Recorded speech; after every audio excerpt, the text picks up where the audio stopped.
The water roared with such fury that Katherine Brennan could barely hear her own heartbeat pounding in her ears as she stood at the edge of Hassayampa Creek, watching 3 days of April rain turn the normally placid stream into a churning monster that had swallowed the wooden bridge overnight. It was 1878, and Katherine had been traveling alone to Vulture City, Arizona, carrying nothing but a worn leather satchel containing her teaching certificate, 2 dresses, and the last letter from her brother Samuel, who had promised her work at the small schoolhouse he had helped establish 6 months prior. The stagecoach had dropped her 2 miles back, the driver refusing to go any further with the roads washing out. And now, she stood staring at the impossible barrier between her and the mining town that shimmered in the desert heat, just visible on the other side. The sun beat down mercilessly despite the recent storms, and Katherine's navy traveling dress clung to her skin beneath her coat. She was 22 years old, alone in a territory she had never seen before, and the water showed no signs of receding anytime soon. She walked along the bank, searching desperately for a narrower crossing point, but the creek had spread wide, claiming the scrubland on either side. That was when she heard the hoofbeats approaching from behind, steady and purposeful even on the muddy ground. Katherine turned to see a lone rider emerging from the mesquite trees, sitting tall in his saddle on a paint horse that picked its way carefully through the desert brush. The man wore a dust-colored hat pulled low against the sun, and even from a distance, Katherine could see the confident way he held himself, the ease of someone who belonged to this harsh landscape. Xander Hayes had been riding since dawn, checking the outer reaches of the Vulture Mine's cattle operation, where he worked as both cowboy and occasional security when claim jumpers got too bold. At 26, he had spent 8 years in Arizona Territory, arriving as a green 18-year-old from Missouri and learning quickly that the desert demanded respect, and the men who survived it earned theirs through action rather than words. He had seen the woman from a quarter-mile away, her dark dress a stark contrast against the pale sand, and he had noted immediately the foolishness of her standing so close to the swollen creek. Flash floods were common after the spring rains, and the ground she stood on could give way without warning. As he drew closer, Xander took in more details. She was slender but stood with her shoulders straight, projecting determination even in her obvious predicament. Dark hair had escaped from beneath her bonnet, curling slightly in the humidity that lingered after the storms. Her face, when she turned fully toward him, was lovely but tired, with intelligent eyes that assessed him with equal measure of hope and caution. "Morning, miss," Xander said, tipping his hat as he brought his horse to a stop a respectful distance away. "You are looking at a fair amount of trouble." Katherine felt relief flood through her at the sight of another person, though she kept her voice steady. "Good morning. I need to cross to reach Vulture City. The bridge is gone." Xander dismounted in one fluid motion, his boots squelching slightly in the mud as he approached the water's edge, keeping several feet between himself and the woman to maintain propriety. He studied the creek with the practiced eye of someone who understood water and weather. The current was strong but not impossibly so, and he could see from the debris line that it had already begun to recede, though it would be hours yet before it was safe for someone on foot. "The bridge went out last night," he confirmed. "Creek will not be crossable on foot until tomorrow at the earliest, maybe longer depending on whether we get more rain." He glanced at the sky, reading clouds that most people would not notice. "And we might." "There is another storm building to the west." Katherine's heart sank. She had barely enough money left for a meal, certainly not enough for lodging even if there had been anywhere to stay in the middle of the desert. "I see. I suppose I will have to wait then." "You have supplies. Water." Xander asked, though he suspected he knew the answer. She carried only the small satchel, and her dress, while well made, had seen better days.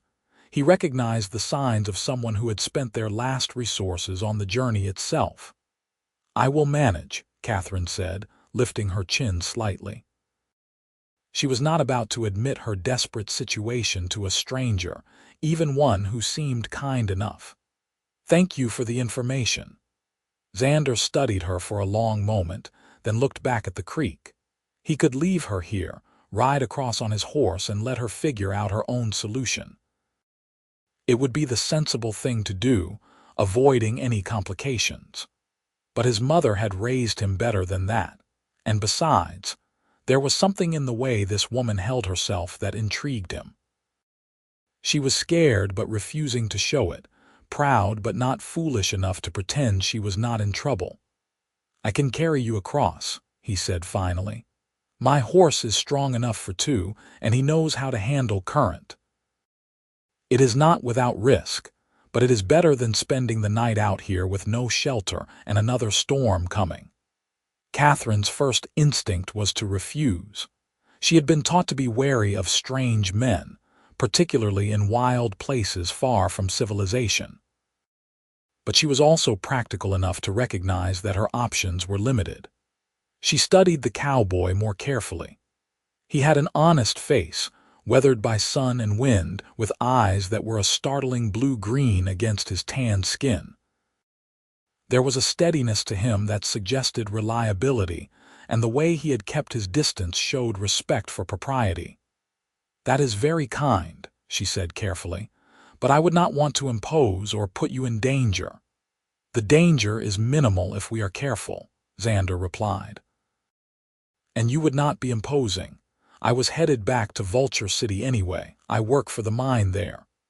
He paused, then added, "I am Xander Hayes, just so you know who is offering." "Katherine Brennan," she replied, making her decision. "I am meant to be the new schoolteacher. My brother Samuel arranged the position." Xander's expression shifted to one of recognition. "Sam Brennan is your brother. He talked about you, said you were coming from back east." He did not mention that Sam had worried aloud just last week about whether his sister would actually make the journey, or whether the harsh realities of Arizona territory would send her running back to civilization. "Pennsylvania," Katherine confirmed. "Philadelphia, specifically. Though I doubt anything there prepared me for this." She gestured at the wild landscape around them. "Probably not," Xander agreed. He walked back to his horse, checking the saddle and speaking softly to the animal, who huffed and shifted but remained calm. "Her name is Sage. She has crossed this creek 100 times in all conditions, but you need to trust her and trust me. When we are in the water, you hold on tight and let me manage the horse. Do not panic if we drift downstream some. That is natural." Katherine nodded, her mouth suddenly dry. Now that the moment was here, the water looked even more menacing than before. She could see tree branches and debris rushing past in the brown current, could hear the roar that spoke of the power contained in that flood. Xander mounted first, then extended his hand down to her. "Give me your bag. I will secure it to the saddle horn. Then you take my hand and put your foot on mine in the stirrup. I will pull you up." Katherine did as instructed, watching as he efficiently tied her satchel so it would not be lost even if they went underwater. Then she grasped his hand, feeling the strength in his calloused fingers, and stepped up. In one smooth motion he lifted her, and she found herself sitting sideways across the saddle in front of him, her legs to one side, her body pressed against his chest. "You all right?" His voice was close to her ear now, low and steady. "Yes," Katherine managed, though her heart was racing. She could feel the solid warmth of him behind her, could smell horse and leather and something else that was just him, something clean like sage and sunshine. "Hold here," Xander instructed, guiding her hands to grip the saddle horn. Then his arms came around her on either side as he gathered the reins. And if you feel like you need more support, you can hold on to me. There is no shame in it." Sage started forward at his command, picking her way carefully down the muddy bank. Katherine felt her breath catch as the horse's hooves met the water, felt the immediate push of the current even in the shallows. The water rose quickly to the horse's knees, then her belly, then higher still until it was swirling around Katherine's boots and soaking her dress. "Easy, girl," Xander murmured, whether to the horse or to Katherine herself, she was not sure. "Nice and steady." The current grabbed at them as they moved toward the center of the creek, and Katherine felt Sage stumble slightly. She gasped, her hands releasing the saddle horn to clutch at Xander's arms instead, her fingers digging into his shirt sleeves. "I have got you," he said calmly, his arms tightening slightly to hold her more securely. "We are all right. Sage has got her footing." The water was shockingly cold despite the desert heat, and it rose higher still, now splashing up to Katherine's waist. She could feel the terrible power of it trying to push them downstream, could feel the horse working hard to maintain position and forward momentum. Debris rushed past them, a small tree trunk missing them by inches, and Katherine pressed back instinctively against Xander's chest. "Almost there," he said, and she could hear the concentration in his voice now, could feel the subtle ways he was using his legs and the reins to guide Sage, letting her drift slightly downstream but always angling toward the far bank. "You are doing fine, Katherine. Just a little more." Hearing him use her given name, spoken with such certainty and care, steadied something inside her. She forced herself to breathe, to trust as he had asked. And then suddenly, Sage's hooves were finding purchase on the rising ground, the water level dropping as quickly as it had risen, and they were climbing up onto the far bank, water streaming from the horse and Katherine's sodden dress. Xander did not stop until they were a safe distance from the creek, up on higher ground where the desert stretched out dry and solid. Only then did he rein Sage to a halt. "We made it." Katherine realized she was shaking, though whether from cold or delayed fear or relief, she could not say. "Thank you," she whispered. "Thank you so much. You are welcome." Xander made no move to immediately release her, seeming to sense that she needed a moment to collect herself. "You did well. Not many people stay calm their first time crossing a flood." "I did not feel calm," Katherine admitted. "But you were very calm. It helped." She became aware then of how intimately they were positioned, how she could feel his heartbeat steady and strong against her back, how his arms still bracketed her even though the danger had passed. Heat that had nothing to do with the sun flooded through her, and she pulled away slightly, suddenly self-conscious. Xander felt the shift and immediately loosened his hold, clearing his throat. "Right. Well, let me get you down and then we can head into town. It is about 2 miles yet, but the road is solid from here."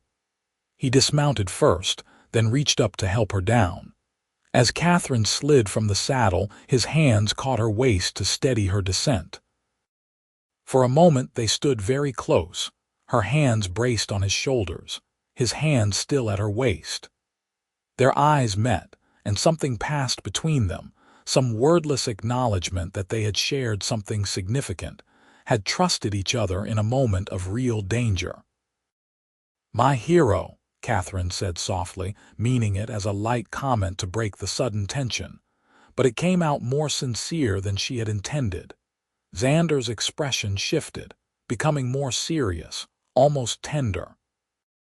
"My everything," he replied, the words surprising him even as he said them, but they felt right in a way that he could not explain. This woman he had just met, this Eastern schoolteacher who was so out of place in the harsh desert, felt somehow essential, as if he had been waiting without knowing it for her to arrive. They stood frozen for a heartbeat longer, then both seemed to realize the strangeness of the moment and stepped apart.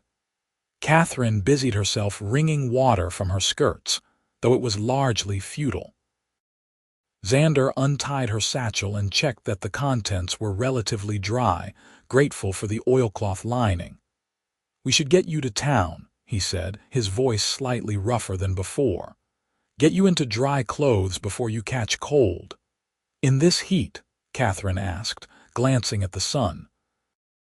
"Desert nights get cold, especially when you are already chilled, and you are soaked through." Xander retrieved his canteen and offered it to her. "Drink first, then we will ride." Katherine accepted the canteen gratefully, realizing how thirsty she was. The water was warm but clean, tasting faintly of metal and minerals. She drank deeply, then handed it back. Their fingers brushed in the exchange, and she felt that same strange awareness she had experienced when they were crossing the creek. This time, Xander helped her mount first, then swung up behind her, settling her sideways across his lap again. It was the only practical way for two people to ride one horse, but Katherine was intensely aware of the impropriety of the position, of how close they were. Yet there was nothing suggestive in how he held her, nothing that made her feel unsafe.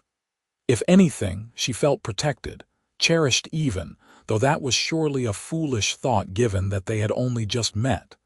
The ride to Vulture City passed in surprising quiet.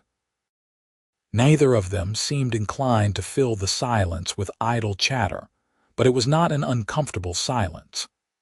Katherine took in her first real views of the Arizona desert, the stark beauty of it so different from the green hills of Pennsylvania. The landscape was all gold and brown and amber, dotted with strange plants she could not name. Beneath a sky so blue and vast, it made her feel both small and somehow free. Xander was intensely conscious of Katherine in his arms, of the way she fit against him as if she belonged there. He had courted women before, had even thought himself in love once with a rancher's daughter who had ultimately chosen a wealthier suitor. But he had never felt this immediate connection, this sense of rightness. It made no logical sense. He knew nothing about Katherine Brennan, except that she was Sam's sister and brave enough to cross a flooded creek with a stranger. Yet something in him had already decided, with a certainty that bypassed reason, that she mattered. Vulture City revealed itself gradually, starting with the stamp mills and mining equipment on the outskirts, then the scattered collection of adobe and wooden buildings that made up the town proper. It was not large, perhaps 300 souls all told, most of them men working the gold mine that had given birth to the settlement. But there was a church, a schoolhouse, a general store, and several saloons, the necessary infrastructure of life in the territory. "There is the schoolhouse," Xander said, pointing to a neat adobe building with a bell tower. "Sam should be there. He helps with maintenance and supplies in addition to his mining work, wanted to make sure the school succeeded." "He wrote that the children need education desperately," Katherine said. "That most can barely read." "It is true. Hard for families to prioritize schooling when they are just trying to survive." Xander guided Sage down the main street, nodding to a few people who called out greetings or stared curiously at the woman he carried.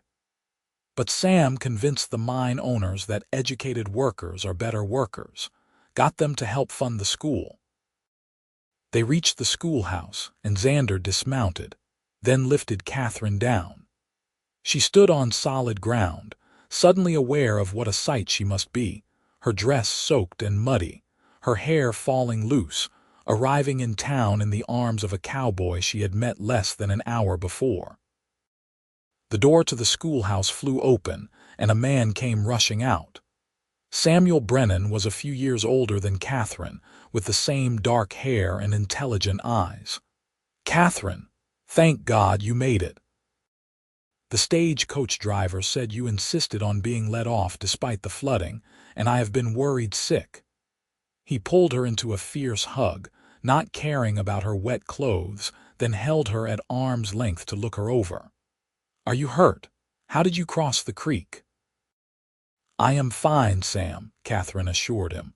"Thanks to Mr. Hayes. He carried me across on his horse." Samuel turned to Xander, his expression moving from worry to gratitude. "Xander, I should have known. Thank you. I know how dangerous that crossing must have been with the water up." "Your sister was brave," Xander said simply. "And Sage is a good horse. We managed fine. Still, I am in your debt." Samuel clapped him on the shoulder, then turned back to Katherine. "Come, let us get you settled. I have a small house behind the school, very modest, but it has a spare room I prepared for you. You can get dry and rest." Katherine allowed her brother to guide her toward the house, but she paused and looked back at Xander, who was watching her with an expression she could not quite read. "Thank you again, Mr. Hayes. Truly, I will not forget what you did." "Xander," he corrected gently. "Just Xander, and you are welcome, Katherine." He tipped his hat to her, then to Samuel. "I should get back to the mine, let them know the creek situation. Sam, let me know if you need anything." Katherine watched him ride away, something in her chest tightening at his departure, which was ridiculous. She had known him for less than an hour. Yet as he disappeared from view, she felt his absence like a physical thing. "He is a good man," Samuel said quietly, having noticed his sister's gaze following the cowboy. "One of the best in town. Honest, hardworking, not given to the drinking and gambling that occupies too many of the miners." "He seems very capable," Katherine said carefully, trying to sound casual. Samuel gave her a knowing look, but did not comment further. Instead, he ushered her inside the small adobe house that would be her new home. It was simple but clean, with whitewashed walls and a few pieces of sturdy furniture. The spare room he had prepared held a narrow bed, a washstand, and a trunk for her belongings. "It is not much," Samuel said apologetically. "Nothing like what you are used to in Philadelphia." "It is perfect," Katherine assured him, and she meant it. After the cold winters in the boarding house where she had lived while teaching in Pennsylvania, after the tiny rented room that smelled of mildew, this clean, simple space felt welcoming. "Thank you for arranging all of this, Sam. The position, the housing, it means everything." Her brother's expression softened. "You are my sister. Of course I would help. And besides, the children here truly need you. You will make a real difference." He paused at the door. "Get changed and rest. I will bring you some food in a while. The first day of school is not until Monday, so you have a few days to settle in." After he left, Katherine peeled off her wet dress and underclothings, shivering now that she was alone and the adrenaline of the day was fading. She washed as best she could with the water in the basin, then dressed in one of her 2 remaining clean dresses, a simple gray cotton that was practical and modest. As she combed out her hair, she found herself thinking not about the school or the students or the new life stretching before her, but about blue-green eyes and strong arms, and a voice saying, "My everything," as if he meant it. Meanwhile, Xander had indeed ridden to the mine, but his mind was not on his report about the flooding or the herd or any of the practical matters he should have been focused on. Instead, he kept seeing Katherine's face, the way she had looked up at him with trust when she was scared, the way she had felt in his arms, small and soft and brave all at once. "Hayes, are you even listening?" His supervisor, a grizzled 40-year-old named Martin Crawford, was staring at him with exasperation. "Sorry, what?" Xander shook himself back to the present. "I asked if the herd on the eastern pasture weathered the storm all right." "Yes, fine. They moved to higher ground before the worst of it. Lost one fence section, but nothing major." Xander delivered his report mechanically, and Martin dismissed him with a wave. But as Xander headed to the bunkhouse to clean up, His friend and fellow cowboy James Garrett intercepted him. James was a year younger than Xander, a jovial man from Texas who had a talent for reading people. "All right, what happened?" James asked, falling into step beside him. "You have got this look." "What look?" Xander asked. "Like you got kicked by a horse, but in a good way, if that makes sense." James grinned. "Did you meet someone?" Xander considered denying it, but James would just pester him until he told the truth. "Sam Brennan's sister arrived today. I helped her cross the creek." "The school teacher. I heard she was coming. What is she like?" "She is." Xander paused, searching for words. "She is different, smart, brave, beautiful, but not in a showy way, more like—" He trailed off, unable to articulate what he meant. James let out a low whistle. "You have got it bad already. You just met her today." "I know how it sounds," Xander said defensively, "but there was something about her, James, something that felt right." "So what are you going to do about it?" "Nothing, probably. She is a school teacher from Philadelphia, educated, refined. What would she want with a cowboy who barely finished reading primers?" "You are more than that, and you know it," James said firmly. "You read all the time, everything you can get your hands on, and you are one of the most respected men in town. If you like this woman, at least try to get to know her properly." Xander wanted to argue, but part of him agreed with James. He had felt something cross that flooded creek, something that seemed too significant to just ignore. "Maybe," he conceded, "but I will give her time to settle in first. She does not need me showing up and complicating things." What Xander did not count on was how small Vulture City really was, and how impossible it would be to avoid someone in a town where everyone knew everyone else's business. 2 days after Catherine's arrival, on Sunday morning, he found himself at the small church that served the town, a weekly habit he maintained largely because his mother had raised him to respect the Sabbath. He arrived early as usual and took his customary seat near the back, and he was reading the worn hymnal when he heard a feminine voice say, "Xander, is that you?" He looked up to find Katherine standing in the aisle, dressed in a dark blue dress that brought out her eyes, her hair pinned up neatly beneath a simple bonnet. She looked rested and lovely, and Xander found himself standing automatically, his hat in his hands. "Katherine, I mean Miss Brennan." He stumbled over the words, suddenly as awkward as a schoolboy himself. "Katherine is fine," she said with a slight smile. "We did share a rather informal introduction after all." She gestured to the empty space beside him. "May I sit here?" "Sam is running late helping someone fix a broken axle, and I do not know many other people yet." "Of course," Xander said, moving to make room. He was intensely aware of the curious looks they were getting from the other congregants, aware that sitting together would fuel speculation. But he could hardly refuse without being rude. Katherine settled beside him, her skirts brushing his leg. "I have been meaning to thank you again properly, for helping me across the creek. Sam told me that you could have just ridden across yourself, that there was no obligation for you to stop." "I could not have just left you there," Xander said quietly. "It would not have been right. Still, many men would have. You did not have to risk yourself or your horse." Katherine met his eyes. "It was a genuine kindness, and I want you to know I appreciate it more than I can express."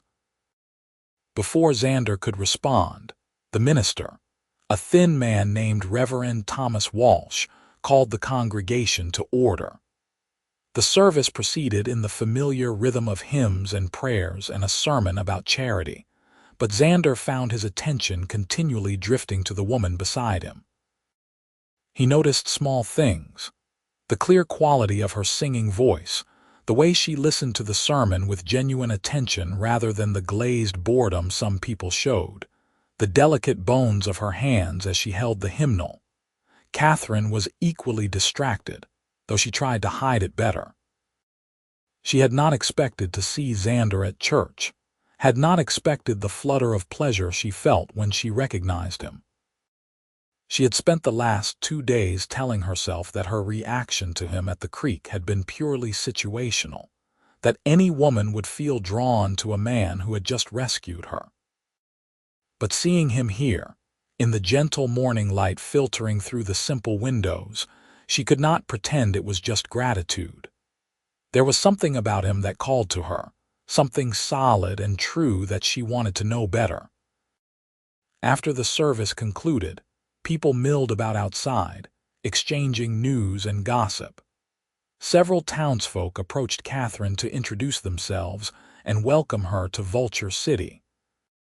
She met merchants and miners, their wives and children, trying to remember names and faces that all blurred together in the overwhelming rush of new information. Xander hung back, not wanting to presume on her time, but Katherine kept glancing in his direction between conversations. Finally, when there was a brief lull, she excused herself and made her way over to where he stood beneath a mesquite tree. "Are you trying to escape?"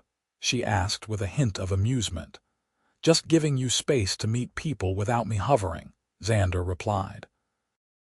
The schoolteacher is an important person in a town like this. Everyone wants to make a good impression. "They are all very kind, if somewhat overwhelming," Katherine admitted, "but I am glad to see a familiar face, even if that face is only familiar from a rather dramatic introduction." Xander smiled at that, a genuine smile that transformed his normally serious expression. "How are you settling in? Is the house comfortable?" "Very much so. Sam has been wonderful, showing me around and introducing me to people. I start teaching tomorrow, and I am both excited and terrified."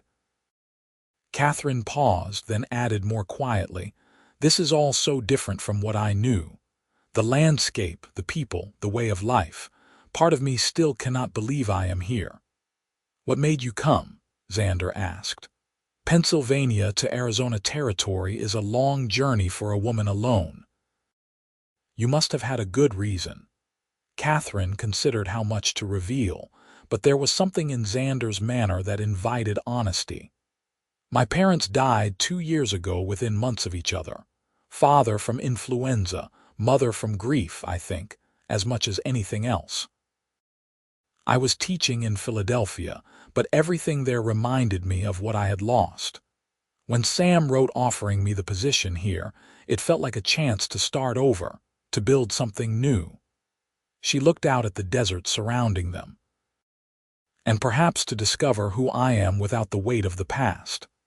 "That makes sense," Xander said. "I came west for similar reasons, though I was much younger, 18 and full of ideas about adventure. Arizona beat most of those ideas out of me pretty quick." "But you stayed," Katherine observed. "I did, because I realized that this place, harsh as it is, was where I belonged. The desert has a way of stripping away what is not essential, of showing you who you really are." Xander looked at her. "I think you might find that too if you give it time." They were interrupted by Samuel, who had finally arrived and was looking for his sister. "Katherine, there you are. Mrs. Henderson wants to invite us for Sunday dinner if you are up for it." "Of course," Katherine said, though she felt a pang of disappointment at having to leave Xander's company. She turned back to him. "Will I see you again soon?" "It is a small town," Xander said. "Hard not to run into each other." "I suppose that is true." Katherine smiled at him, then let her brother guide her away. As they walked to the Henderson home, Samuel gave his sister a sidelong look. "Xander seems taken with you."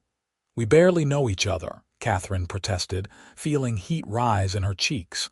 "True. But I have known him for months, and I have never seen him look at anyone the way he looks at you." Samuel's expression turned more serious. "He would be a good man for you, Katherine, if you were interested. I know he is not what mother and father might have envisioned for you, but out here those old standards matter less. What matters is character, and Xander has that in abundance. Sam, I have been here 3 days. I am not thinking about courting anyone. I am thinking about teaching school and building a life." But even as Katherine said it, she knew it was not entirely true. She was thinking about Xander, about the way his arms had felt around her, about the certainty in his voice when he had said, "My everything." The next few weeks fell into a rhythm that was both challenging and rewarding. Katherine threw herself into teaching, and the children of Vulture City proved eager students despite their rough edges and limited prior education. She taught them reading and arithmetic and geography, opening windows onto a world most of them would never see. In return, they taught her about the desert, about scorpions and rattlesnakes, about which plants held water and which would poison you, about the rhythms of life in Arizona territory. And through it all, she kept running into Xander. It was inevitable in a town as small as Vulture City, but Katherine began to suspect that some of the encounters were not entirely accidental. He would happen to be at the general store when she was buying supplies for the school. He would be riding past just as she was taking the children outside for afternoon lessons. He would appear at church every Sunday, arriving earlier and earlier, as if timing it to ensure he could sit with her. They began to talk, brief conversations at first, but gradually growing longer and more substantial. Katherine learned that Xander had taught himself to read as a boy, borrowing books from a neighbor and puzzling through them by candlelight. That he sent money back to his younger sister in Missouri to help with her education. That he loved the desert dawn more than any other time of day, the way the light turned everything gold and made the world feel new. Xander learned that Katherine played piano, though there was no piano in Vulture City for her to practice on. That she had wanted to be a writer but had chosen teaching as more practical. That she missed trees and rain but was learning to love the stark beauty of the landscape around her. That she was lonely sometimes, but determined to make her new life work. 6 weeks after Katherine arrived in Vulture City, Xander finally worked up the courage to ask if he could walk her home after church. Samuel, reading the situation accurately, had made himself scarce, claiming he needed to check on something at the mine. Katherine agreed, and they walked slowly through the dusty streets, neither seeming eager to rush. "I've been wanting to ask you something," Xander said as they approached the schoolhouse. "There is a dance next Saturday night at the Miners' Hall. It is a monthly event. Most of the town attends. Would you be willing to accompany me?" Katherine's heart leapt, but she kept her voice calm. "I would like that very much." "Really?" Xander could not quite hide his surprise and pleasure. "I thought you might feel it was too soon, or that you would not want to be seen as courting someone like me." "Someone like you," Katherine repeated, stopping to face him. "And what does that mean?" "A cowboy. A working man with no property and limited prospects." Xander met her eyes. "Katherine, I have no illusions about the difference in our educations and backgrounds. You come from a world of culture and refinement. I can barely write a proper sentence." "That is not true," Katherine said firmly. "You read constantly, you express yourself well, and you have more practical knowledge than most educated men I have known. As for refinement, I have met plenty of refined people in Philadelphia who were cruel or dishonest or simply empty inside. You are none of those things." She paused, then added more softly, "You are good, Xander, truly good. That matters far more to me than social standing or formal education." Xander felt something tight in his chest loosen. "I have been thinking about you constantly since the day we met." "I know that probably sounds foolish, but it is the truth. There was something about that moment at the creek, about the way you trusted me, the way you felt right in my arms." He took a breath, making himself vulnerable in a way that did not come naturally. "I have never felt this way about anyone before, like you matter more than anything else." Katherine felt tears prick her eyes.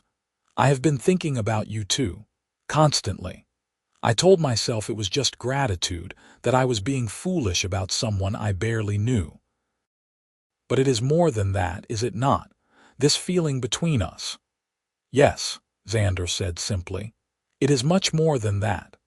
They stood there on the dusty street, the Arizona sun beating down, the sounds of the town around them fading into background noise. Then, hesitantly, Xander reached out and took Katherine's hand. It was a simple gesture, one that would barely raise eyebrows in public, but it felt monumental. His hand was warm and calloused, completely engulfing her smaller one, and Katherine felt the now familiar sense of safety and rightness that she associated with him. "Saturday, then," she said softly. "I will look forward to it." The week leading up to the dance dragged interminably for both of them. Katherine focused on her teaching, but found her mind wandering to thoughts of what she would wear, of what it would feel like to dance with Xander, to be held in his arms again, but this time by choice rather than necessity. She had one good dress, a deep green silk that she had saved from her life in Philadelphia, and she spent her evenings carefully mending a torn seam and pressing out wrinkles. Xander threw himself into his work with unusual intensity, trying to burn off nervous energy. James teased him mercilessly about his obvious distraction, but also helped him practice his dancing steps in the privacy of the bunkhouse, both of them laughing at Xander's initial awkwardness, until he regained the rhythm he had learned years ago at Missouri barn dances. When Saturday finally arrived, Xander spent an uncharacteristic amount of time preparing. He bathed and shaved carefully, put on his best shirt and pants, even splurged on a new string tie from the general store.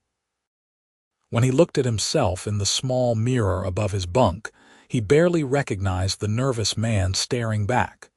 "You look fine," James assured him. "Better than fine. She's going to forget how to breathe when she sees you." "That does not seem medically advisable," Xander replied, but he smiled despite his nerves. He arrived at Katherine's house as the sun was beginning to set, the sky turning shades of orange and purple that only the desert could produce. When she answered his knock, Xander discovered that James had been right about the breathing thing, because his own breath caught in his throat. Katherine looked beautiful. The green dress brought out the color in her eyes and the richness of her dark hair, which she had styled more elaborately than usual, with small white flowers woven through the braids. She had even managed to find some rouge somewhere, though she had applied it so subtly that the effect was more natural glow than obvious artifice. "You look stunning," Xander said, his voice slightly rough. "Thank you," Katherine replied, feeling shy suddenly. "You look very handsome yourself." They walked to the miners' hall as the evening cooled, talking about small things to cover their nervousness. But when they arrived and Xander helped her inside, when he led her onto the floor as the small band struck up a waltz, all the awkwardness fell away. Dancing with Katherine felt as natural as breathing. She was light in his arms, following his lead easily despite the crush of other couples around them. The hall was hot and crowded, smelling of sweat and perfume and the punch someone had spiked with whiskey despite the official prohibition. But Xander was aware only of Katherine, of the way she smiled up at him, of the way they moved together. "You are a good dancer," Katherine said, surprised and pleased. "I had a good teacher," Xander replied. "My mother insisted all her children learn. She said dancing was civilization, and we were not going to be raised as heathens even if we did live on a farm." "She sounds wonderful." She was. She died when I was 16. Some days I miss her so much I can barely stand it. Xander was surprised at himself for sharing something so personal, but it felt right with Katherine. "I understand," Katherine said softly. "The missing never really goes away, does it? It just becomes something you learn to carry." They danced 3 more dances, then took a break to get some of the punch and cool down. They found a relatively quiet corner and talked, really talked, about their families and their dreams and their fears. Katherine confessed her worry that she was not good enough as a teacher, that she would fail the children who depended on her. Xander admitted his fear that he would never be more than a hired hand, that he had no clear path forward in life. "You could do anything you set your mind to," Katherine told him. "You are smart and capable and good with people. Have you ever thought about having your own ranch? Or going into business?" "I have thought about it," Xander admitted.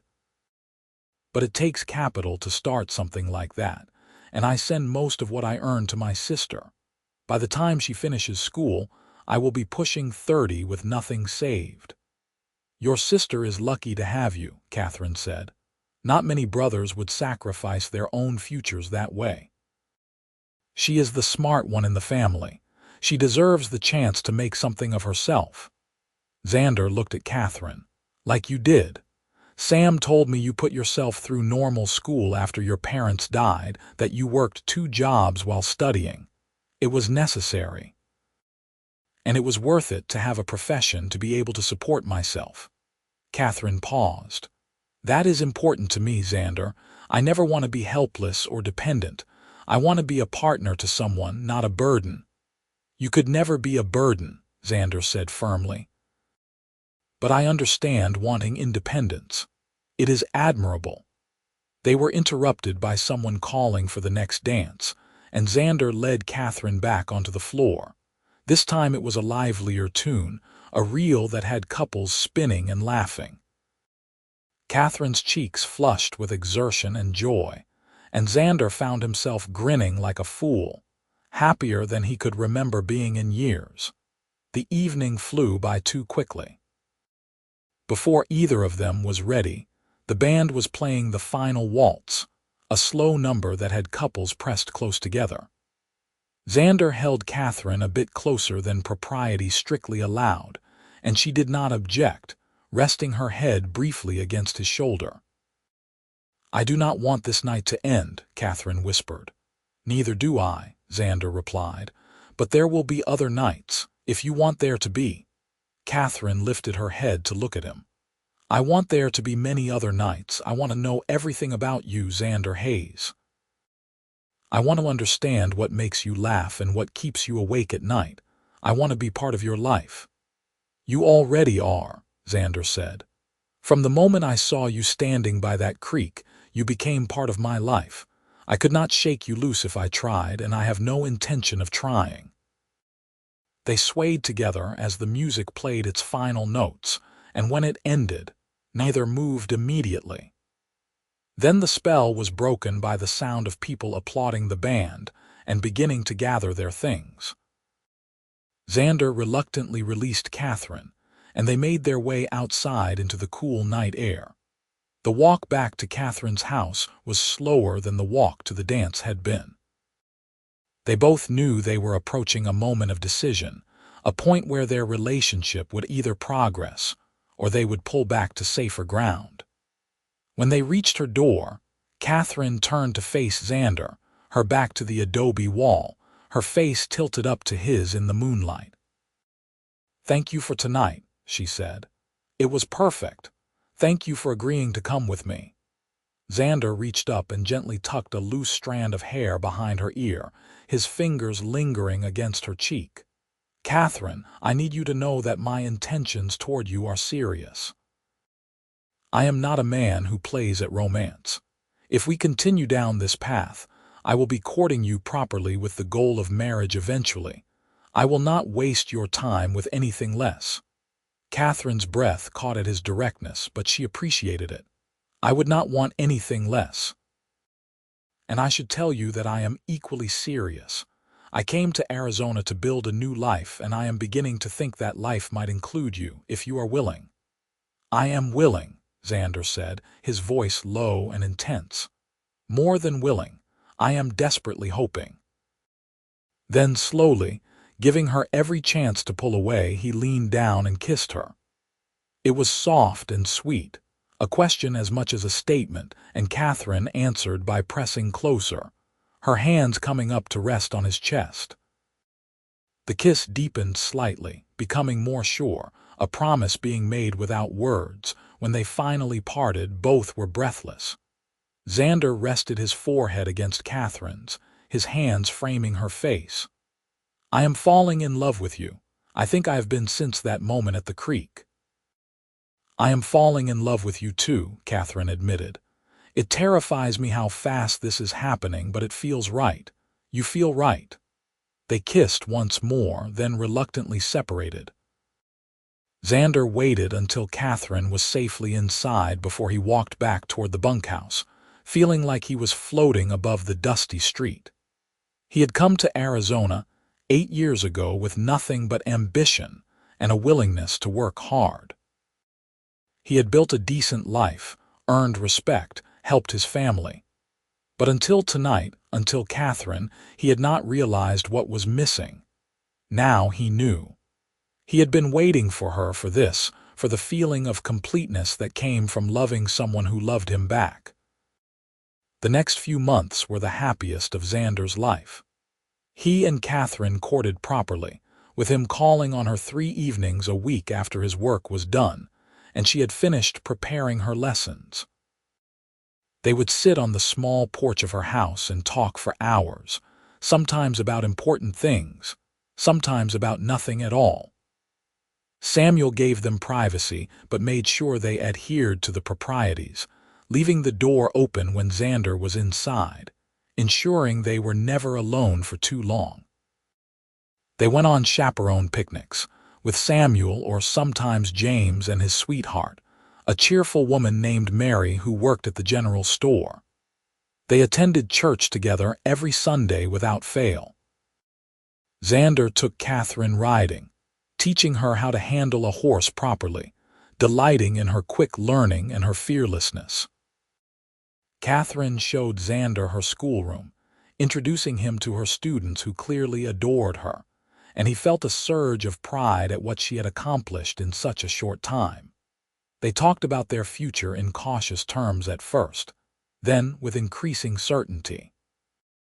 Xander confided his dream of one day owning land, of building something permanent. Katherine shared her hope of continuing to teach while also raising a family, of proving that women could do both.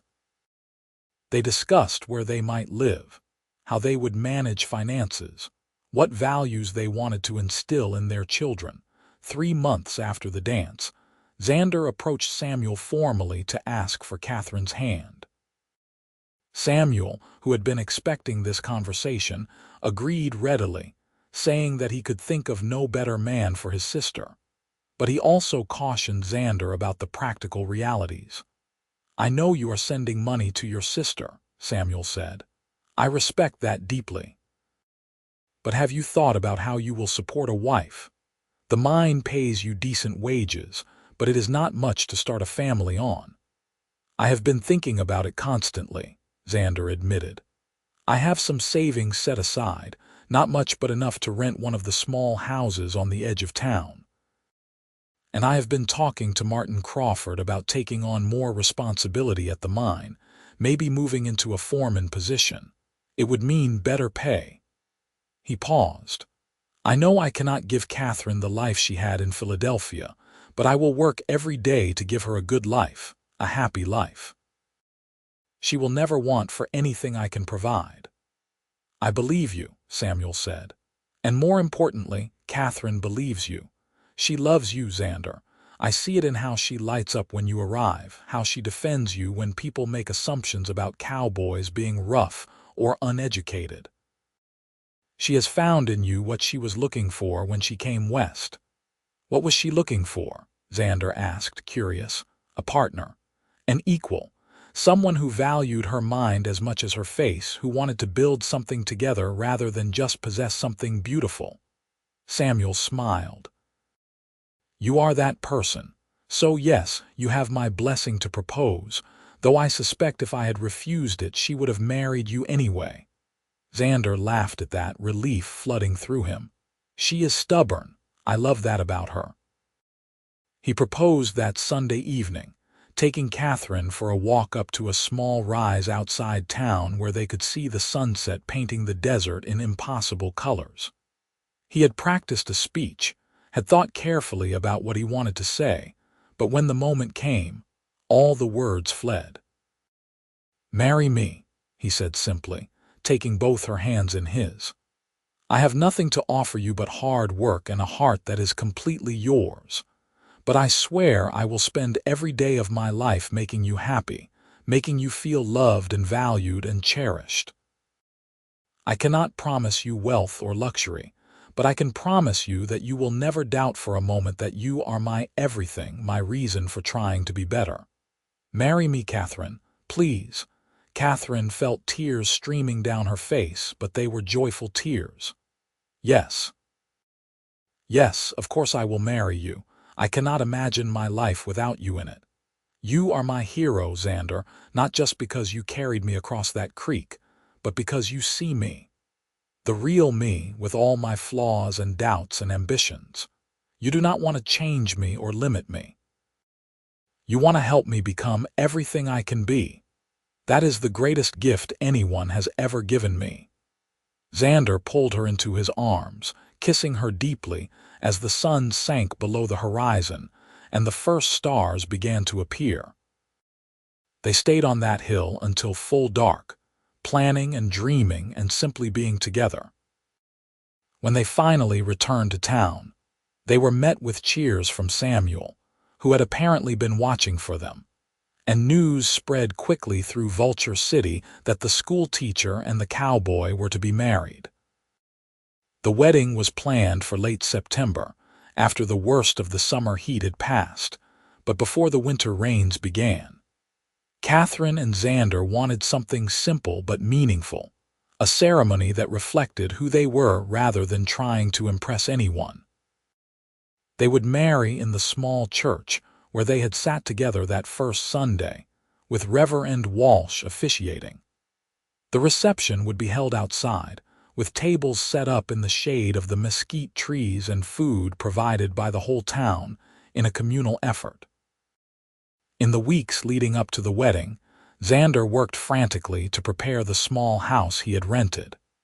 It was a simple adobe structure with 2 rooms, a main living area with a small kitchen and a separate bedroom.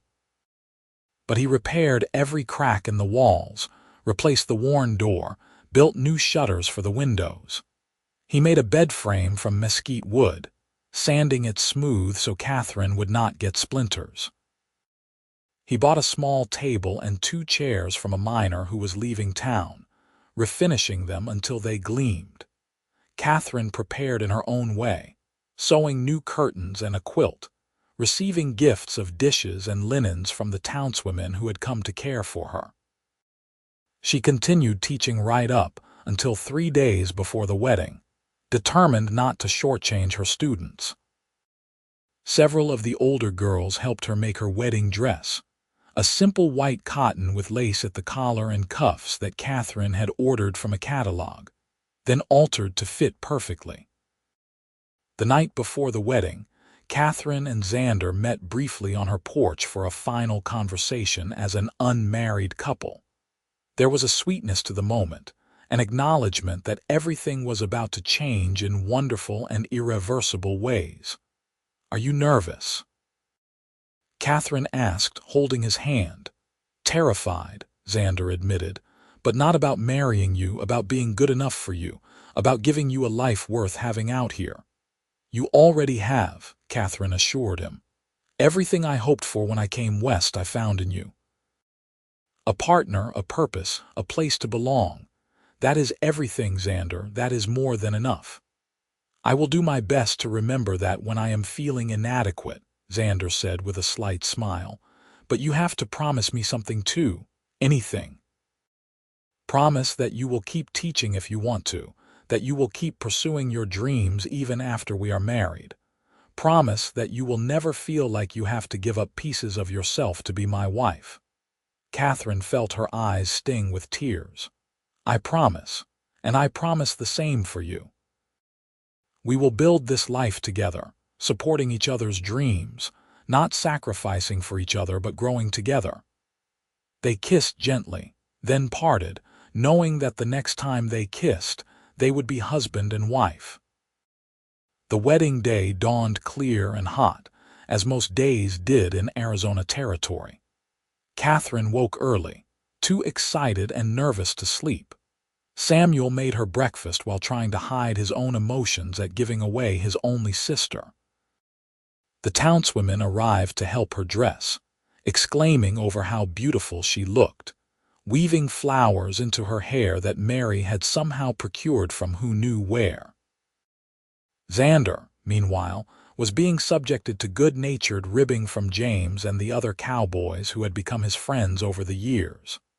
They helped him into his new suit, which he had splurged on despite the cost, wanting to look his best for Katherine. Martin Crawford offered him a shot of whiskey for courage, which Xander declined, saying he wanted to be fully present for every moment of this day. The church was packed, with seemingly the entire population of Vulture City crammed into the small space. People who had only known Katherine and Xander separately had watched their courtship with approval and genuine happiness.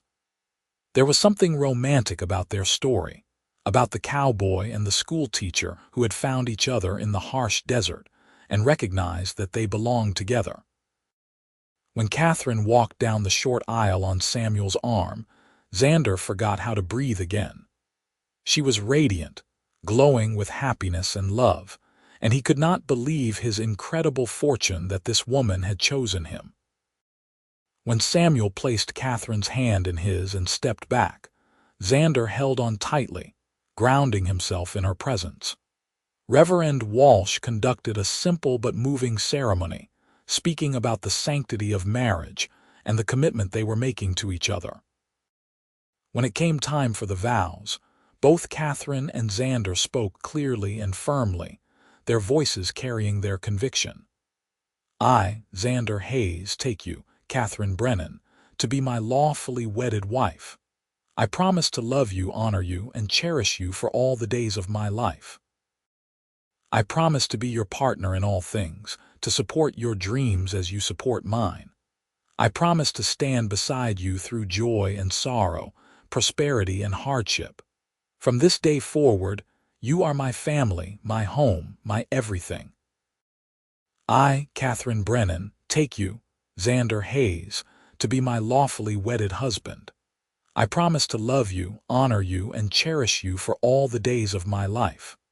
I promise to be your partner in all things, to support your dreams as you support mine. I promise to stand beside you through joy and sorrow, prosperity and hardship. From this day forward, you are my family, my home, my hero, not for what you have done but for who you are. When Reverend Walsh pronounced them husband and wife, and told Xander he could kiss his bride, the kiss was both chaste enough for public consumption and emotional enough that several people in the congregation openly wept. Katherine and Xander held each other tightly for a moment after the kiss, foreheads pressed together, sharing a private acknowledgement of what they had just committed to. The reception was joyful and raucous, with music and dancing and food that kept appearing from mysterious sources. Miners who had little themselves somehow produced bottles of wine and whiskey to toast the couple. Women who sewed late into the night to make ends meet had still found time to bake cakes and pies. It was a demonstration of what a real community could be, how people who struggled could still come together to celebrate love and happiness. Katherine and Xander danced the first dance alone, then were quickly joined by other couples. They made the rounds, thanking everyone for coming, for the gifts, for the support. But throughout it all, they kept finding each other's eyes across the crowd, sharing looks of joy and anticipation and a slight bit of nerves about the night ahead. As the sun began to set and the party showed no signs of slowing, Samuel approached the newlyweds with a knowing smile. You two should probably slip away. No one will miss you at this point, and you have earned some privacy. Katherine blushed but nodded, and Xander thanked his new brother-in-law quietly. They said goodbye to the few people who noticed them leaving, then walked hand in hand through the darkening streets to the little adobe house that was now their home. Xander had left a lamp burning low, and in its soft light the house looked warm and inviting. Katherine stood in the center of the main room, suddenly shy despite everything. "It is perfect," she said softly. "You did all this for us." "I wanted you to feel at home," Xander replied, equally nervous now that they were alone.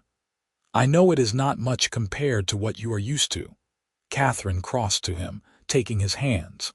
"Stop comparing yourself to a life I left behind willingly. This house, this town, this life with you is exactly what I want. You are exactly what I want." Xander pulled her close, kissing her with all the pent-up emotion of the day, of the months of courting and careful propriety. Katherine responded with equal passion, her arms wrapping around his neck. They stood there in the lamplight, holding each other, kissing, murmuring words of love and promise. What happened after was tender and awkward and beautiful. Two people learning each other in the most intimate way possible, with patience and care and a deep well of love to guide them. Afterward, lying in the bed Xander had made with his own hands, Katherine curled against his chest while he ran his fingers through her loose hair. They talked quietly about the future. "I want to make you happy," Xander said. "Every day, I want you to never regret choosing this life." "I could never regret it," Katherine assured him. "You have given me everything I needed without even knowing what that was. You are my partner, my equal, my love. That is all I will ever need." They fell asleep tangled together, exhausted and happy and complete. The next few years proved both challenging and rewarding as Katherine and Xander built their life together. Katherine continued teaching, and her school grew as more families settled in Vulture City and the surrounding areas. Xander took on more responsibility at the mine, eventually becoming the head of the livestock and supply operations, which came with better pay and more respect. His final payment to his sister allowed her to finish school, and she wrote letters full of gratitude and news of her own teaching position in Missouri. They had their struggles, of course. Money was sometimes tight, and the desert could be unforgiving. There were months when the heat was so intense that Katherine could barely teach in the stifling schoolroom, when Xander came home with his skin burned dark and his body exhausted from long days managing cattle in the brutal sun. There were personal losses, too. Samuel was injured in a mining accident, though he recovered. Reverend Walsh died and was replaced by a younger minister who took time to earn the town's trust. James and Mary moved to Texas to start a ranch, leaving a hole in their circle of friends. But through it all, Katherine and Xander held firm to each other and to the promises they had made. They supported each other's ambitions and comforted each other's disappointments. They made their small house into a real home, filling it with books and memories and laughter. They became central figures in Vulture City's community, people that others looked to for advice and support. 2 years after their marriage, Katherine discovered she was pregnant. The news was met with joy but also anxiety, as they both knew the dangers of childbirth, particularly in a remote mining town with limited medical resources. But Katherine was healthy and strong, and when their son was born in the spring of 1881, it was a relatively easy delivery attended by the town midwife and several experienced mothers.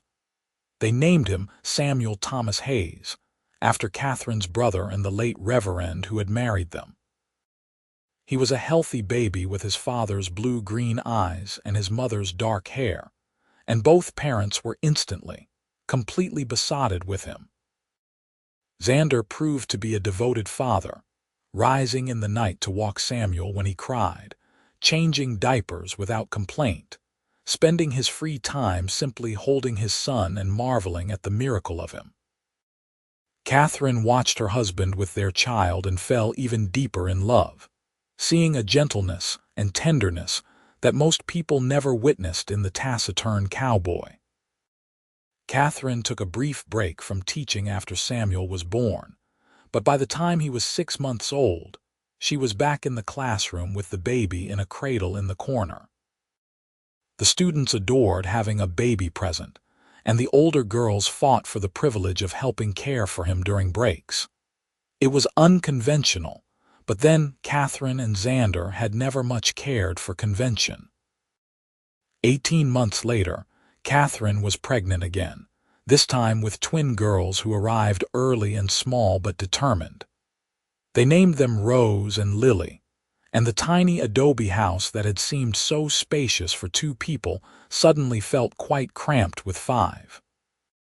But it was a happy cramped, full of love and the particular chaos that comes with 3 children under the age of 3. By this time, Xander had saved enough money to begin seriously planning for his dream of owning land. He approached Martin Crawford and several of the mine owners about purchasing some of the land the mining company owned, but was not using, several hundred acres that included access to a reliable creek. After months of negotiation, they reached an agreement that would allow Xander to pay for the land over 5 years, a manageable sum given his steady income. The land was raw and undeveloped, but it had potential. There was grazing for cattle, water for irrigation, and enough flat ground to build a proper house. Xander began spending his Sundays working the land, starting small with just a few head of cattle and some chickens. Samuel often went with him, a toddler strapped to his father's back, learning about ranching before he could even walk properly. Katherine supported the venture fully, even though it meant more financial strain and more time with Xander away from home. She understood that this was important to him, that he needed to build something permanent, something he could pass down to his children. And she loved seeing him work toward his dream, the way he came alive when he talked about the ranch and what it could become. On their 5th wedding anniversary, Xander surprised Katherine by taking her to the land. He had built a small picnic shelter near the creek, a shaded spot with a beautiful view of the desert stretching to the mountains. They left the children with Samuel and Mary, who had returned to Vulture City after their Texas venture had not worked out, and spent the afternoon alone together for the first time in months. "You remember the first time we met?" Xander asked as they sat on a blanket watching the water flow past. "Right here, actually. This is the same creek I carried you across." Katherine looked around with wonder. "I did not realize. It seems so different, calmer now. The spring floods had it raging that day. I thought about turning back, but then I saw you standing there and I knew I could not." Xander took her hand. "I think about that moment sometimes, about how different my life would be if I had taken a different path that morning, if I had never met you." "I think about it too," Katherine admitted. "How one choice, one moment changed everything. If I had waited for the water to go down, if you had ridden on past, we might never have met. Our children would not exist. This whole life we have built would be nothing but an unrealized possibility." "It terrifies me to think about," Xander said quietly. "And it makes me grateful every single day that things happened exactly as they did."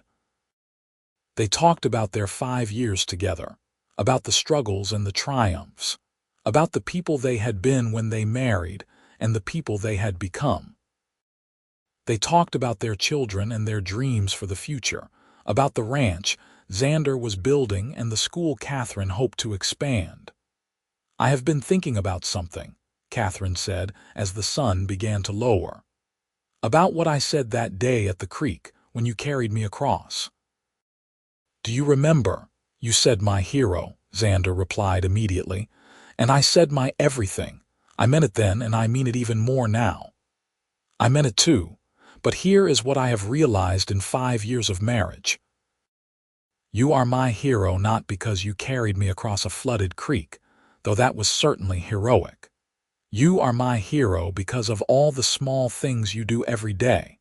The way you hold our children with such tenderness. The way you listen when I talk about my students, even when you are exhausted. The way you support my teaching even though some men would insist I stay home. The way you are building something for our family's future while still being present in our current life. Katherine squeezed his hand. Those are the things that make you heroic. Not one grand gesture, but 1,000 small acts of love. Xander felt emotion tighten his throat. And you are my everything, not just because I love you, though I do, more than I can express. You are my everything because you are the center around which my whole life revolves. Every decision I make, I think about how it affects you and our children. Every dream I have includes you. When I imagine the future, you are in every part of it. That is what I meant when I said those words and what I still mean now. They kissed as the sunset painted the sky in brilliant colors. 5 years of love and commitment in that single touch. Then they packed up their picnic and headed home to their children, to their life, grateful for the flood that had brought them together and the steady stream of days that had kept them together since. The years continued to pass in the way they do, marked by milestones and small moments that accumulated into a life.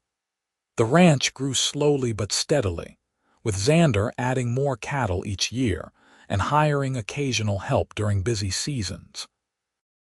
By the time Samuel was 10, Rose and Lily 8, the ranch was producing enough income that Xander was able to reduce his hours at the mine and focus more on his own operation. He still did occasional work for the mine when they needed extra help, but increasingly he was a rancher rather than a cowboy.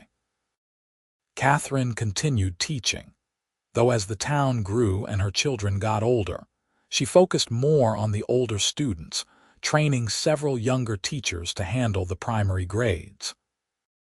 She developed a lending library for the town, soliciting book donations from churches back east and establishing a small reading room above the general store. Education remained her passion, and she was known throughout the territory for the quality of students she produced. Their children thrived in the desert environment that had once seemed so foreign to Katherine.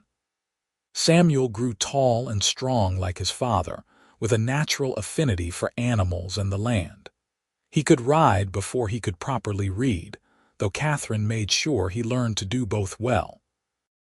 Rose inherited her mother's love of books and her father's stubbornness, a combination that made her both an excellent student and a handful when she decided she was right about something.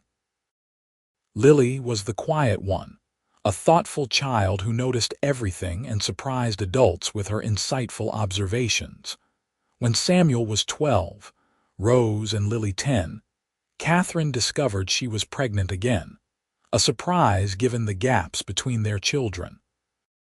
She was 37 years old now, older than ideal for childbirth by the standards of the time, and both she and Xander approached the pregnancy with more worry than joy initially. But Katherine was still healthy and strong, and the local doctor, a competent man who had settled in Vulture City 3 years prior, assured them that everything appeared normal. Their second son, Daniel Michael Hayes, was born in the winter of 1891, a big, healthy baby who arrived with minimal complications. His birth seemed to complete their family in a way they had not realized was missing. Samuel doted on his baby brother, as did the girls, and Xander walked around with a permanent smile for months.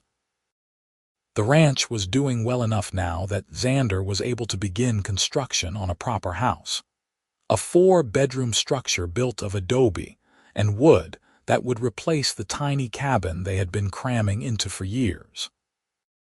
It took nearly 18 months to complete, with Xander doing much of the work himself with help from Samuel and occasional hired labor.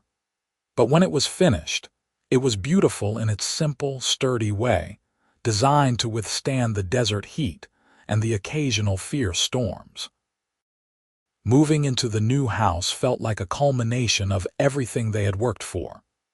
Katherine stood in the main room, which had actual separate spaces for cooking and dining and sitting, and felt tears of gratitude. They had come so far from that flooded creek, from the single room where they had begun their marriage, from the uncertain early days when they were not sure if they could make it work. "Happy?" Xander asked, coming up behind her and wrapping his arms around her waist. "Incredibly," Katherine replied, leaning back against him. "I was just thinking about our journey, about everything we have built together." "We have built a good life," Xander agreed. "Not an easy one, but a good one. The best," Katherine confirmed. "I would not change a single thing." Well, that was not entirely true. There were things she would have changed if she could. The miscarriage she had suffered between the twins and Daniel, the scarlet fever epidemic that had killed 3 of her students one terrible spring, the drought year when they had almost lost the ranch, the times when Xander had been injured on the job and she had feared losing him. But those struggles had shaped them as much as the joys, had taught them resilience and gratitude, and the importance of holding tight to what mattered. As their children grew older and more independent, Katherine and Xander found themselves with more time to focus on each other again.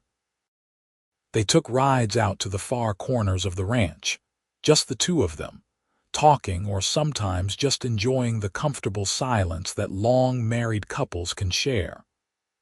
They attended dances in town, still moving together as naturally as they had that first night 18 years earlier. They supported each other through the challenges of aging parents far away and the changing landscape of Arizona territory as it moved toward statehood. Samuel, at 16, was nearly a man, working the ranch alongside his father and dreaming of his own spread someday. Rose, at 14, had inherited her mother's teaching abilities and was already helping in the schoolroom, showing a talent for connecting with struggling students. Lily, also 14, had developed an unexpected gift for business and was helping her father with the ranch's accounts and planning. Daniel, at 4, was the baby everyone adored, bright and curious and constantly getting into good-natured trouble. One evening, as Katherine and Xander sat on the porch of their house watching the sunset, Katherine brought up something she had been thinking about. "Do you ever wonder what our lives would have been like if we had never met? If you had not stopped that day at the creek?" "I try not to," Xander admitted, "because I cannot imagine anything good coming from a life without you in it. I would have kept working at the mine, I suppose.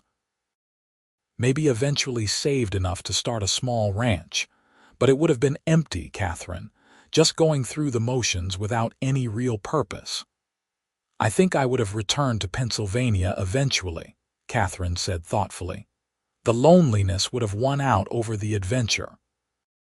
I would have found another teaching position back east, lived with other spinster teachers, grown old surrounded by students but with no real family of my own beyond Samuel." "That is a bleak picture," Xander said. "It is. Which makes me all the more grateful for this reality, for what we have built." Katherine took his hand. "You saved me that day at the creek, but not in the way I first thought. You did not just carry me across the water. You carried me into a new life, one so much better than anything I had imagined." "We saved each other," Xander corrected. "I was just existing before you, Katherine. You gave me purpose beyond survival. You gave me a reason to dream, to build, to become more than I thought I could be." They sat in comfortable silence, hands intertwined, watching as the sun sank below the horizon and the stars began to emerge. After 20 years together, they could still surprise each other, still make each other laugh, still look at each other and feel that flutter of connection that had started at a flooded creek and had only grown stronger with time. As the children grew and eventually began leaving home, Katherine and Xander entered a new phase of their lives. Samuel, at 20, married a rancher's daughter from a neighboring property, a practical and kind young woman named Helen who fit seamlessly into their family. He and Xander expanded the ranch together, father and son working in genuine partnership. Rose surprised everyone by moving to Tucson to attend normal school, determined to get formal teaching training to supplement what she had learned from her mother. Lily stayed in Vulture City and opened a small business advising ranchers and mine owners on bookkeeping and financial planning, scandalously independent but too competent for anyone to seriously object. Daniel, as he grew, showed signs of wanting something different from his siblings. He loved the ranch but was also fascinated by the wider world, by books and maps and talk of places beyond Arizona. Katherine recognized in him her own younger self, that desire to explore and learn that formal education could provide. She and Xander began planning for how they might send him to a university, something none of their other children had wanted, but that Daniel clearly needed. By the time Katherine and Xander celebrated their 25th wedding anniversary in 1903, Arizona Territory was on the cusp of statehood and Vulture City had grown into a proper town with paved streets and electric lights in some buildings. The mine was still operating, though everyone knew the gold was running out. Many families were already moving on to newer opportunities, but Katherine and Xander had no intention of leaving. This was their home, the land they had built on, the place where their children had grown. The anniversary celebration was a large affair, with seemingly everyone they had ever known in the territory attending. Samuel and Helen came with their 2 young children, Katherine and Xander's first grandchildren. Rose traveled from Tucson with her new teaching certificate and stories of her studies. Lily brought the young attorney she was courting, a smart man who seemed both intimidated by and admiring of her independence. Daniel, now 12, helped organize the party with the efficiency he brought to everything. But the most touching moment came when James and Mary, who had moved back to Vulture City several years prior, presented Katherine and Xander with a gift. It was a painting that a traveling artist had made based on James's description, and a few old photographs. The painting showed a younger Katherine and Xander on horseback, crossing a flooded creek, her in his arms looking up at him with trust, him looking down at her with wonder. James told me the story years ago, Mary explained as Katherine wiped away tears. About how you met, how Xander carried you across the flood. It seemed like something that should be remembered, honored even. It was the beginning of everything, was it not? It was, Katherine agreed, looking at the painting through her tears. The beginning of the best life I could have imagined. The painting went up in the main room of their house, where they could see it every day, a reminder of where they had started and how far they had come. Sometimes Katherine would stop in front of it while doing her daily tasks, remembering that frightened but determined young woman standing at the water's edge. She bore little resemblance to that person now. She was older, her dark hair streaked with silver, her face lined with years of desert sun and hard work. But her eyes still held that same determination, that same intelligence that Xander had seen and been drawn to. Xander, too, would sometimes pause before the painting, remembering the moment he had first seen Katherine. He had changed as well, his body marked by decades of physical labor, his face weathered like old leather. But when Katherine looked at him, he still saw the same love and admiration she had shown that first day, and it humbled him every time. As they moved into their later years, Katherine and Xander took on the roles of elders in their community. Katherine had retired from full-time teaching but still tutored struggling students and advised the younger teachers who had taken over the school. Xander had turned most of the ranch operations over to Samuel, but still rode out most days, unable to fully let go of the work that had defined so much of his adult life. They became the couple that younger people came to for advice on marriage and child rearing, on business and education, and how to navigate the changing world. They became the living proof that true love existed, that partnerships built on mutual respect and genuine affection could weather any storm. Daniel left for university in California when he was 18, a bittersweet departure that left the house feeling empty despite regular visits. But Katherine and Xander had each other, and that was enough. They had always been enough for each other. On a warm afternoon in the spring of 1918, 40 years after they had first met, Katherine and Xander made a pilgrimage to the spot where their house now stood, the place where Xander had carried Katherine across the flooded Hassayampa Creek. The creek was running high again after spring rains, though the bridge they had built years ago stood firm.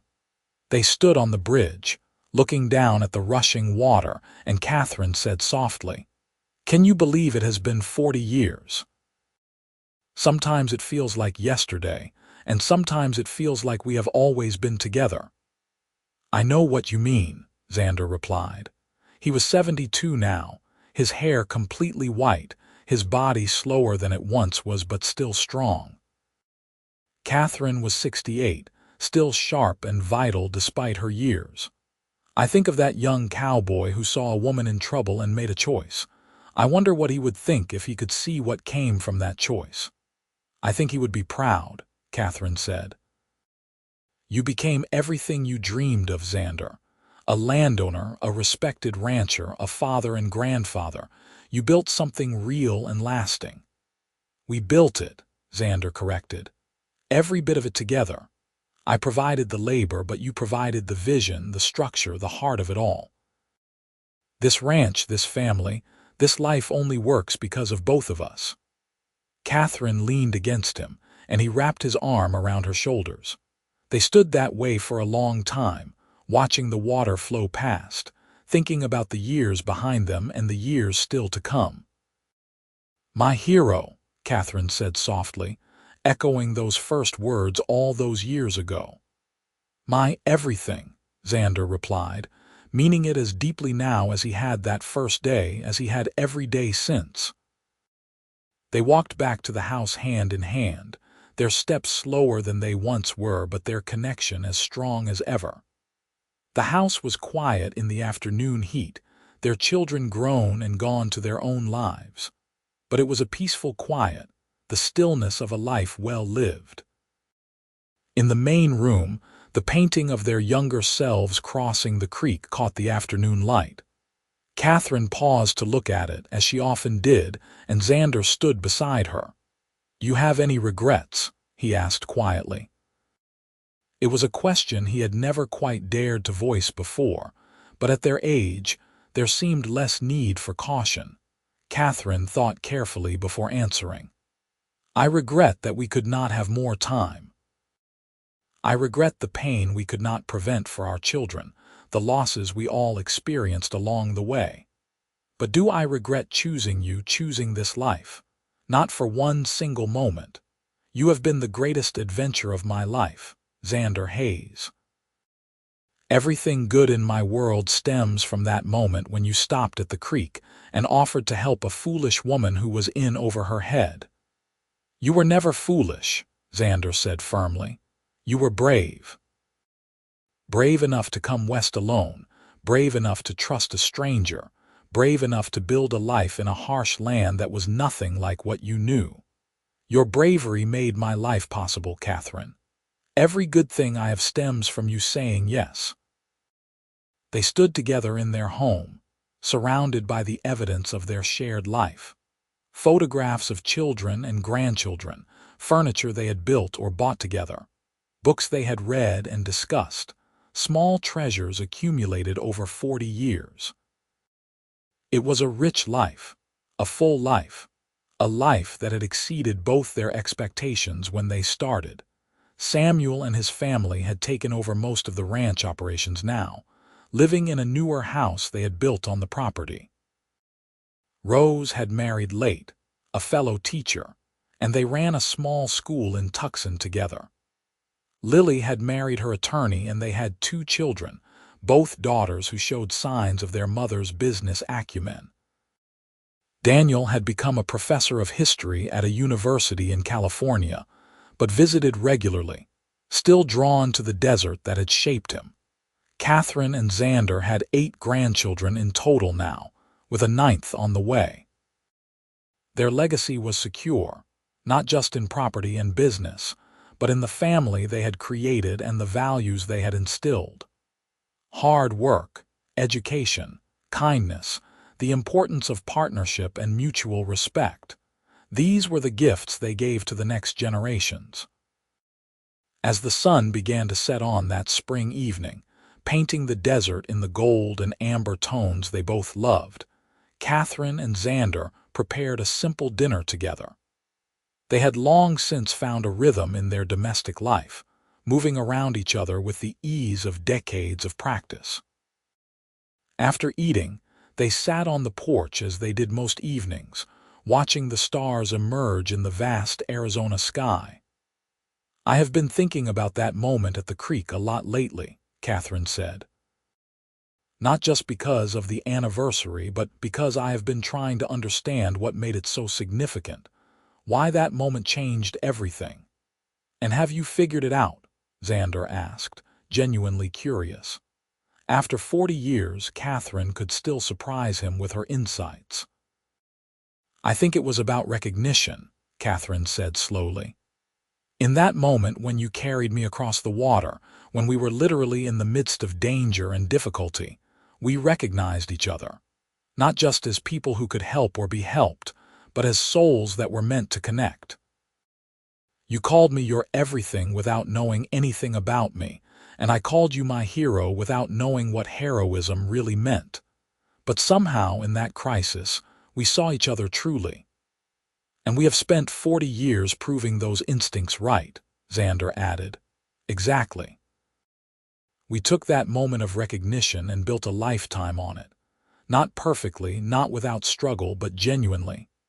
Everything we have accomplished, we did together. Every challenge we faced as partners. That is what I am most proud of, Xander. Not the ranch or the children or any external measure of success. I am proud that we kept the promise we made to each other in that creek, the unspoken promise to be there, to stay there, no matter what came." Xander felt emotion tighten his throat. "I am proud of that too, proud of us. Proud that when I am at the end of my life, whenever that comes, I will know that I loved well and was loved well in return. Not everyone gets that, Katherine. Not everyone finds what we found." They sat in comfortable silence for a while, then Katherine said, "Do you remember what you said to me on our wedding night, about wanting to make me happy every day?" "I do," Xander confirmed. "You have done that," Katherine said softly. "Not every moment was happy, but every day I have been grateful to be your wife, to share this life with you. You kept your promise, Xander. You made me happy." "And you made me whole," Xander replied. "I was incomplete before you, though I did not know it.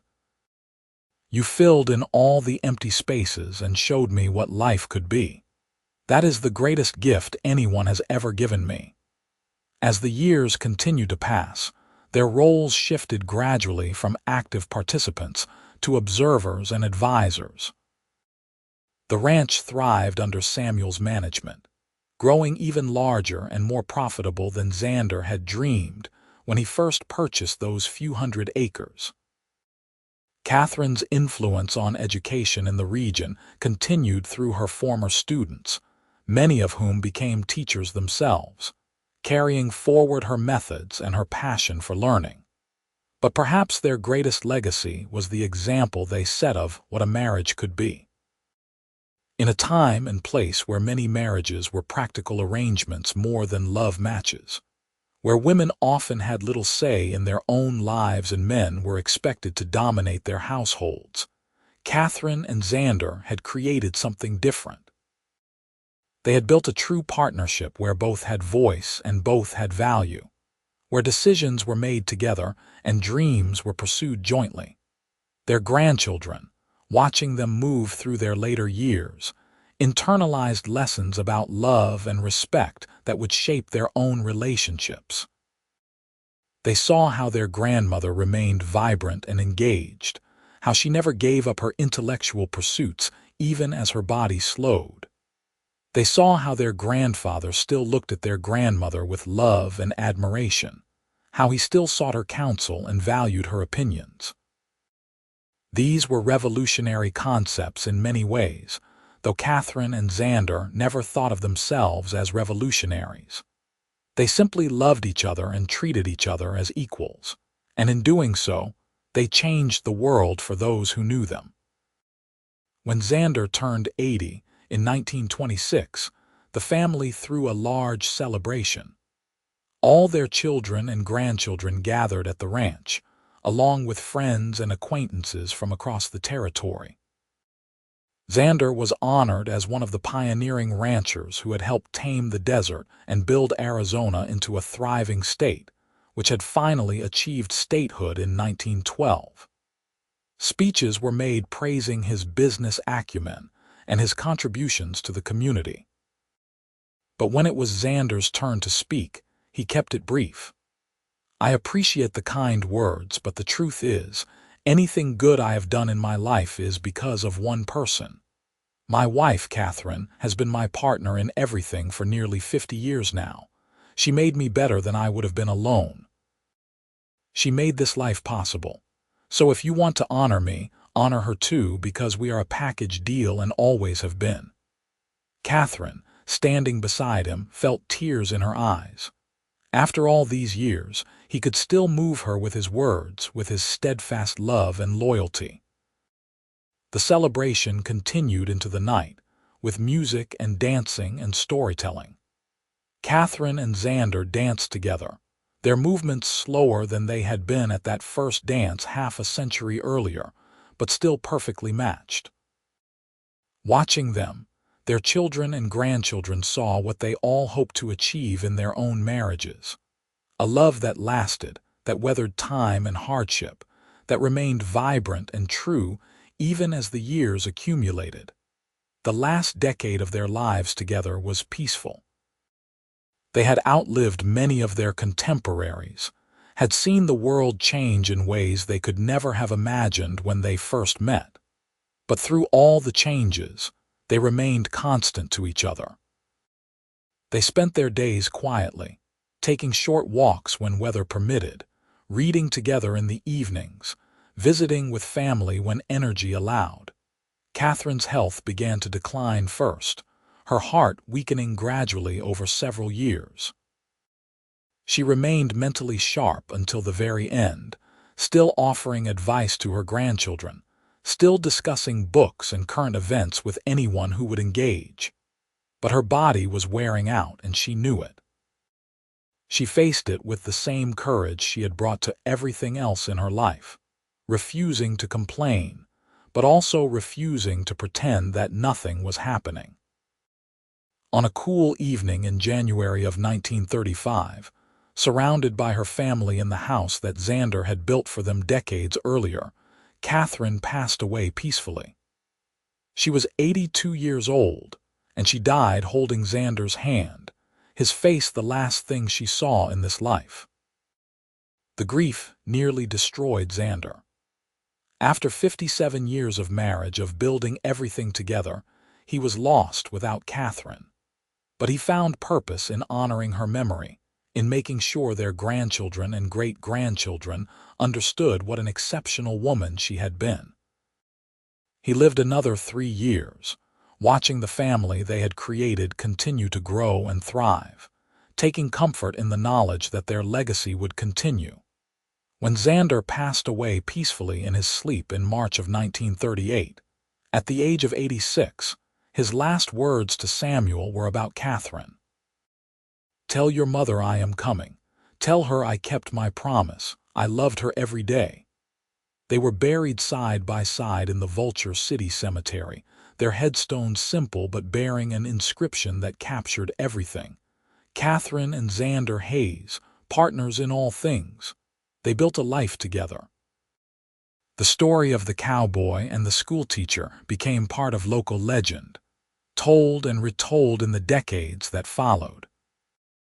The painting of Xander carrying Katherine across the flooded creek was donated to the small historical museum that eventually opened in Vulture City, where it hung prominently, reminding visitors of the love story that had helped shape the community.